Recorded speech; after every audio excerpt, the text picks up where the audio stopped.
Morning, guys. Welcome back to another video. I'm John, and yeah, forgive the setting today. I'm just heading back home from the gym, and I wanted to get this video shot now.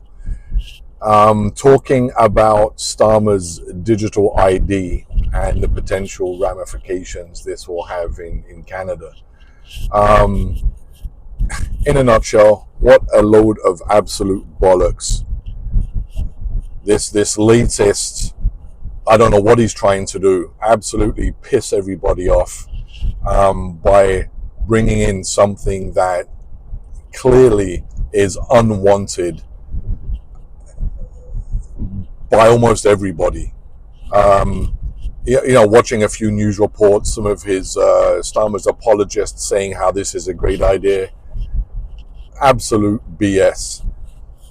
His claim that, trying to appease, I guess, to the growing voices saying that something has to be done about the illegal migrants, the people crossing in dinghies from France.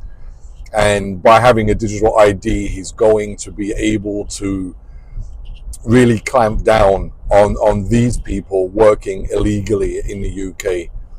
They're working illegally now.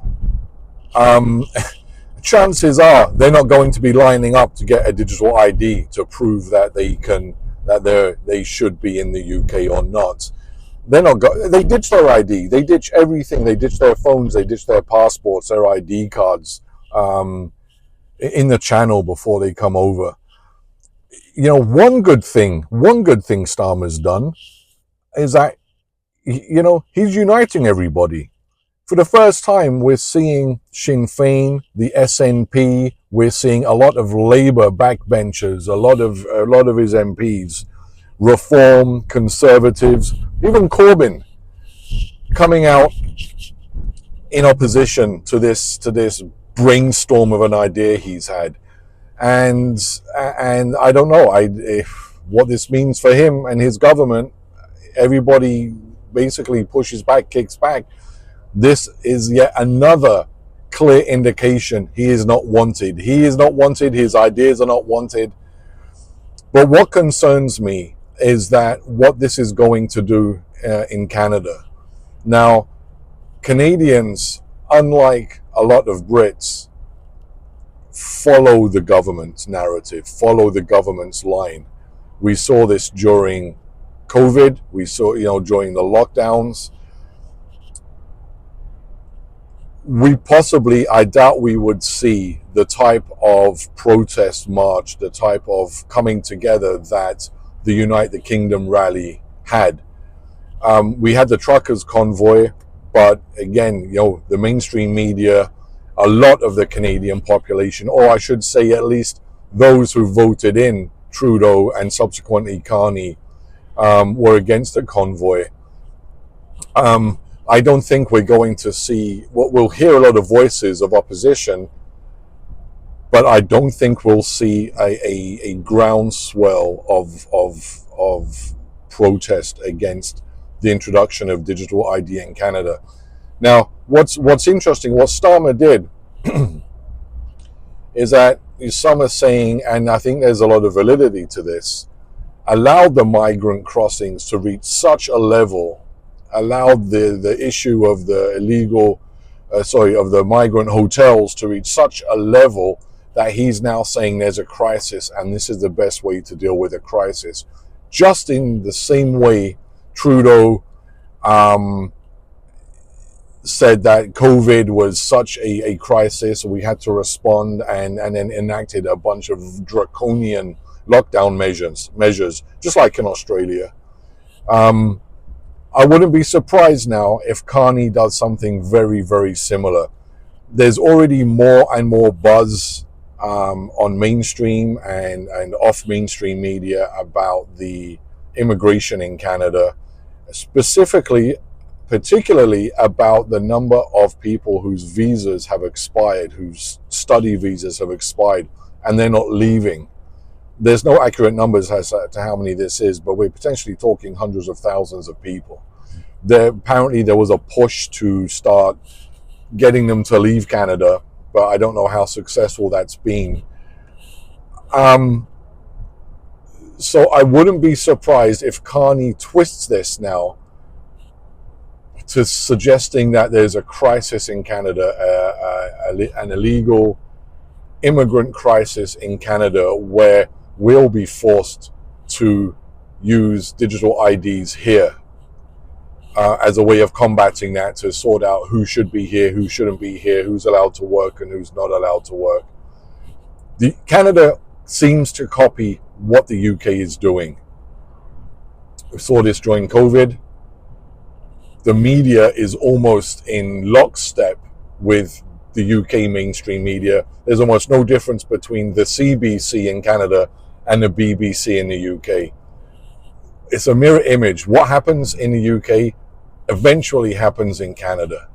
We're now getting cast-offs from the UK in the person of Carney, although a Canadian, ran the Bank of England, and now he's back here, absolutely effing up the Canadian economy. So I wouldn't be surprised if there'll be more talk. There's already a couple of federal agencies in Canada that are exploring and developing digital ID, and a couple of provinces have already launched pilot projects. I wouldn't be surprised if we see this expanding more and more and more. We don't need digital ID. The UK doesn't need digital ID. People have passports, they have driving licenses, they have birth certificates, they have national insurance numbers. We don't need an app, an easily hackable app, to collate all of our data, all of our information, linking our buying decisions, our buying habits, to our insurance policies, to our bank accounts. People are saying, "Oh, this is conspiracy theory." But listen, a lot of what happened during COVID, people were saying, "Oh, it's not going to happen. That's a conspiracy theory," and it happened. You give these people an inch, and they take an effing mile. We don't want digital IDs. And I just hope that, not if, but when Carney and the Liberals start yapping about the possibility of enacting a countrywide digital ID, that there's enough of a protest, there's enough of an opposition to push against it, just like is happening back in the UK. Fantastic to see that the petitions, I think they're up to 1.52 million signatures so far, and a lot of voices, in Parliament, a lot of voices amongst the population are coming out saying, no, this is a stupid idea. We don't want this. We don't need that level of control. But yeah, keep watching. I've got a feeling that Carney will do something. You'll get all excited that, another potential tool they can enact, they can deploy to control people here. Remember, they did it before. They did it before during COVID, when you needed this app to show that you had a vaccine to get into restaurants, to get into, publicly accessible places. All they need is an excuse. All they need is an excuse, a crisis of some kind, and they'll push for the same thing here. Watch out for it, guys. I don't think it'll be too long, and we'll be seeing it. Anyway, it's Saturday. It's a great day. I hope everyone is well, healthy, having a great time with family and friends. And if you haven't already, I would really appreciate you subscribing to the channel. Still trying to grow it as much as I possibly can. And if you have any comments, what you think about the ID, drop me a comment below. Like to hear it. And until the next video, take care of yourselves.